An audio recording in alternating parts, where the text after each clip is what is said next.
তো এই তো আলহামদুলিল্লাহ আমার প্রবলেম সলভড। আসসালামু আলাইকুম ফ্রেন্ড, সবাই কেমন আছেন? চলে এলাম জেডিস ক্রোশেট অ্যান্ড স্টিচ থেকে। তো অনেক দিন ধরে শারীরিক অসুস্থতার কারণে এবং কিছুটা ব্যস্ত থাকার কারণে আপনাদের সাথে কোনো ভিডিও শেয়ার করতে পারতেছি না। অনেকে অনেক কমেন্ট করতেছেন, অনেক প্রবলেমের কথা জানাচ্ছেন, তারপরেও আমি ভিডিও দিতে না পারার জন্য আন্তরিকভাবে দুঃখিত। তো আজকে অনেক দিন, প্রায় 1.5-2 মাস পরে আমি মেশিনে বসছি, আর বসে আমি নিজেই একটা প্রবলেমে পড়ে গেছি। এই জন্যই আপনাদের সামনে আসলাম। ভাবলাম যদি আপনারাও এরকম কোনো প্রবলেমে পড়েন তাহলে আপনারা যেন সহজেই সলভ করতে পারেন। তো আমি এখন সলিউশন দিচ্ছি হচ্ছে সিঙ্গার SM024 এই মেশিনের। এখন প্রবলেমটা আপনাদের সাথে শেয়ার করি। তো আমি একটা সালোয়ার সেলাই করতেছিলাম। তো সেলাইয়ের সময় এটা হচ্ছে আমার রাইট সাইড, মানে এটা আমার সামনের পাশ। এখানে সেলাই করতে করতে হঠাৎ করে খেয়াল করতেছি এই যে কাপড়ের টান পড়তেছে। তো টান পড়তেছে, পরে কাপড়টা যখন খোলার পরে দেখতেছি এই যে পিছনটা, আপনারা একটু যদি ক্লোজলি দেখাই আশা করি বুঝতে পারতেছেন যে এই যে কি পরিমাণে সুতা, মানে কাপড়ের সুতাটা টেনে তুলে নিচ্ছে আমার মেশিনের সুচ। তো আমি মুছলাম, তারপরে তেল দিলাম সব জায়গায়। বুঝতেছি না কেন এরকম হচ্ছে। অনেক দিন ধরে মেশিনটা বন্ধ থাকার কারণে, মানে ব্যবহার যেহেতু করতেছি না, সেই জন্য এরকমটা হতে পারে, অথবা আমার অন্য কোনো প্রবলেম থাকতে পারে। এখন আমি সেটাই চেক করব যে আমার এই মেশিনে আসলে কি প্রবলেম হয়েছে। তো আপনাদের সাথে সেটা শেয়ার করতেছি। তো এখানে প্রথম স্টেপ হিসেবে আমি যেটা করেছি সেটা হচ্ছে আমি সবার প্রথমে এটা খুলে আপনার যে ভিতরের যে অপশনগুলো আছে এগুলো সব পরিষ্কার করেছি। তারপরে তেল দিয়েছি, আরও যেগুলো সব ফাংশন মোটামুটি খুলে চেক করে পরিষ্কার করেও আমি ট্রাই করলাম।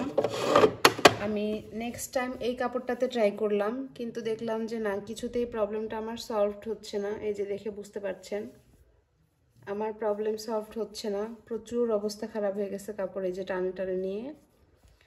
তো এখন আমি এই জন্য নেক্সট স্টেপ যেটা করব সেটা হচ্ছে নিডল চেঞ্জ করে একবার ট্রাই করে দেখব যে আমার নিডলে কোনো প্রবলেম আছে কিনা। অনেক সময় হয় কি, নিডলের যেই মোটা কাপড়, আমি সবসময় মোটা কাপড় সেলাই করি, আপনাদের সাথে শেয়ার করেছি অনেকবার।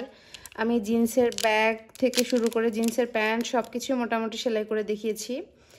তো আমি লাস্ট একটা ব্যাগ সেলাই করেছিলাম, এই জন্য আমার মনে হয় যে শুজটা হয়তো কোনো প্রবলেম হইলেও হইতে পারে। তো আমি এই জন্য শুজটা আগে চেঞ্জ করে দেখব। তো আমি একটা নতুন শুজ নিয়ে নিয়েছি। এই যে আমার শুজের নাম্বার হচ্ছে, তো এই যে আমার শুজের নাম্বার এখানে আপনারা দেখতে পাচ্ছেন কিনা জানি না, এটা হচ্ছে 110/18, 110/18। তো আমি এখন শুজটা চেঞ্জ করব। তো যারা শুজ চেঞ্জ করতে পারেন না, এটা তাদের জন্য একটা প্লাস পয়েন্ট। এই যে এইবার এটা লকটা উল্টা দিকে ঘোরালেই শুজটা খুলে আসবে। তো এটাকে আমি সাইডে রেখে দিলাম, দিয়ে এটা হচ্ছে এক পাশে চ্যাপটা এক পাশে গোল। এই যে এটা চ্যাপটা আর এই পাশটা গোল, দেখে বুঝতেই পারছেন নিশ্চয়ই। এটা সমান পাশ, এটা গোল পাশ।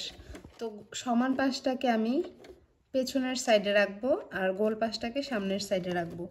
রেখে এই বরাবর এখানে একটা চিকন, এই যে এখানে একটা গোল, ছোট্ট গোল আছে।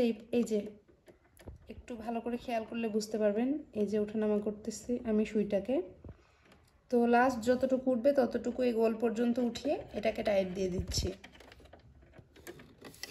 তো এই যে আমার টাইট হয়ে গেছে। এখন আমি সূচের মধ্যে সুতা দিব।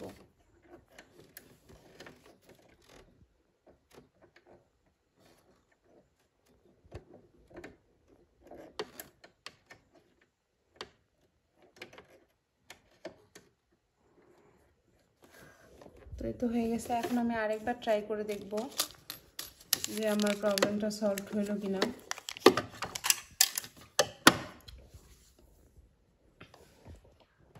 তো আমি আপনাদের সুবিধার্থে একটু অন্য কালারের কাপড়ে একটু ট্রাই করে দেখি। এটা একটা প্যান্ট, তো এখানে একটু ট্রাই করে দেখি এটাতে কীরকম হচ্ছে।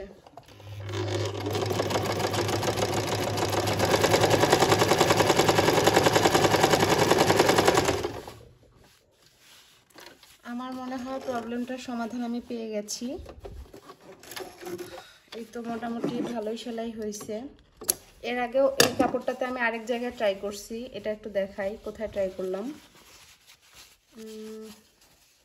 আচ্ছা, আরেকটা পায়ে ট্রাই করছি, এই যে এটাতে ট্রাই করছি।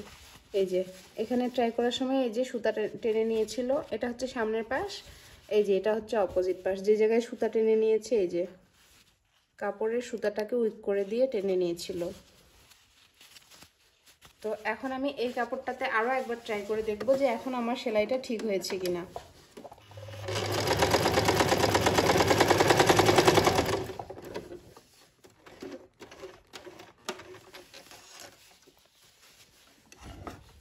তো এই তো আমি সেলাইটা করলাম, দেখতেই পাচ্ছেন অনেক সুন্দর সেলাই হয়েছে। এখন আমি যে কাপড়টাতে সেলাই করতেছিলাম অর্থাৎ আমার সালোয়ার, এটাতে আরেকবার ট্রাই করে দেখব যে আসলেও কোনো প্রবলেম হচ্ছে কিনা। আমি এখনও শিওর না, কারণ এই কাপড়টা অনেক, সালোয়ারের কাপড়টা অনেক পাতলা, ভ্যাক্সি বয়েল কাপড়। আর আমি এখন যে সাদা কাপড়টাতে ট্রাই করলাম, এটা কিন্তু একটা পাঞ্জাবির পায়জামার কাপড় ছিল। তো ওইটা যেহেতু মোটা হয়, এই জন্য অনেক সময় মোটা কাপড়ের সুতা টানে না, কিন্তু পাতলা কাপড়ের সুতা টানে। তো এই ক্ষেত্রে নাও টানতে পারে, এই জন্য আমি আরেকবার এখানে আপনাদেরকে কনফার্মেশনটা দেখিয়ে দিচ্ছি, আমি নিজেও শিওর হতে পারবো।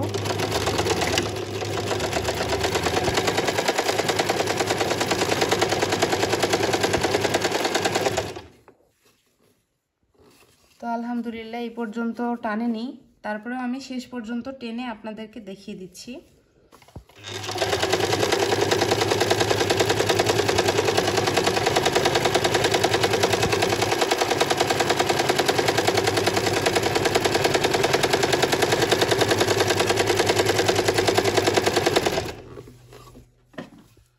তো এই তো আলহামদুলিল্লাহ আমার প্রবলেম সলভড। আশা করি দেখে বুঝতেই পারছেন আপনারা, যদিও কাপড়ের কালারের সাথে সুতার কালার ম্যাচিং হয়, খুব বেশি বোঝা যাচ্ছে না, কিন্তু এটুকু তো আপনারা বুঝতেই পারতেছেন যে কোথাও কোনো কাপড়ে টান হয়নি। আর আমি যদি অপোজিট সাইডটা দেখাই, তো এই যে কত রকমের কাপড়ের টান, এই যে একটা টান, এই যে একটা টান, এই যে একটা টান। আর অপোজিটটা দেখলেই তো বোঝাই যাচ্ছে যে আসলে কীরকম জঘন্য সেলাই হয়েছে। তো আশা করি আপুরা আপনাদের একটা প্রবলেমে যদি পড়েন সেটার সমাধান হয়ে গেল। যে জায়গাটা তো অত্যন্ত বাজে হয়েছে, এই সেলাই জায়গাটা, কাপড়টাই কুচকায় গেছে। তো ভিডিওটা কেমন লাগলো আজকের অবশ্যই কমেন্টে জানাবেন, আর ভালো লাগলে অবশ্যই আমার চ্যানেলটিকে সাবস্ক্রাইব করবেন, লাইক কমেন্ট করবেন, শেয়ার করে অন্যদের দেখার সুযোগ করে দিবেন। আর আমি আবারও আন্তরিকভাবে দুঃখিত, আপু ব্যস্ততার কারণে এবং অসুস্থতার কারণে আমি ঠিকমতো সময় দিতে পারছি না। ইনশাআল্লাহ আপনারা আমাকে উৎসাহ দিলে আমি আবার সচলভাবে আপনাদের সাথে সব রকমের প্রবলেম শেয়ার করার চেষ্টা করব। আজ এ পর্যন্তই, আসসালামু আলাইকুম।